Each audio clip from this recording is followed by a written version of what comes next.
releases bombs and head back toward the aircraft carrier San Jacinto before bailing out over the water.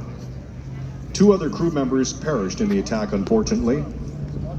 And after floating on a raft for 4 hours, the submarine crew fished a safe but exhausted Bush out of the water.